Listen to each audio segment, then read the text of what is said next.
Quand il y a un duel, c'est déjà trop tard. Même quand il y a des centres, il prend tellement de place, il est tellement grand, le jump. Ou alors, il faut faire une prise à deux, comme on voit en NBA tout le temps, et faire des La vitesse fautes. des appuis, également la mobilité complètement Il n'a folle. pas vraiment de points faibles, Victor Osimhen. L'homme qui tire le plus au but, il est nigérian. C'est Victor Osimhen, 20 fois devant Brahim Diaz, 13 fois. Celui qui crée le plus d'occasions, c'est Ademola Lookman.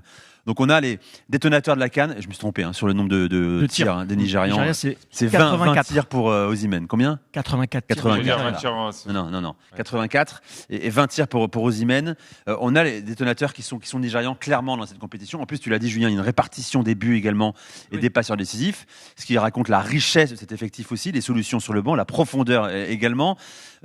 Comment contrer cette force de frappe, Cédric, franchement est-ce qu'il y a une solution ? Est-ce que le Maroc est armé pour le faire ? Il y avait un doute sur Massina depuis le début de la compétition. Il s'est, on va dire, un petit peu affirmé. Est-ce qu'ils sont armés avec deux éléments très offensifs sur les côtés également, quoi ? Déjà, on a Lookman qui dézone un petit peu, qui est capable de venir en 9,5 dans le mouvement. C'est un joueur hyper complet. Le problème, c'est que j'ai vu des actions, notamment avec l'Algérie, où Osimhen joue des 1 contre 1. Mais je veux dire, sur la puissance, sur la vitesse, c'est pas possible. Parce qu'il vous fait tomber et derrière, il crée des décalages. Donc en fait, c'est là où tactiquement, il faut soit qu'on ait un latéral qui soit vraiment très proche.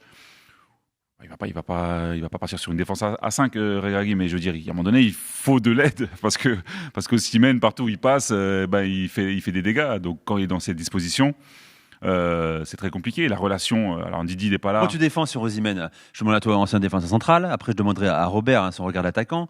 Que faire ? Il y a des solutions. Ça, c'est des questions de journaliste. Il n'y a pas forcément de solution. Il faut le faire à deux, forcément. C'est une prise à deux. À distance. Le problème, il est en amont aussi. C'est couper cette relation. C'est la passe, évidemment. Et puis tactiquement, il faut être très fort parce qu'il est tellement dans la générosité Osimhen, que quand tu rentres là-dedans, t'es mort. Et le problème, c'est que nous, défenseurs centraux, on aime la castagne. On se croit costaud toute la semaine à l'entraînement, mais après, quand il y a un gars comme ça qui arrive le samedi, vous dites mince, finalement, il faudrait que je me renforce un petit peu musculairement. Non, mais quand il y a un duel, c'est déjà trop tard. Même quand il y a des centres, il prend tellement de place, il est tellement grand, le jump.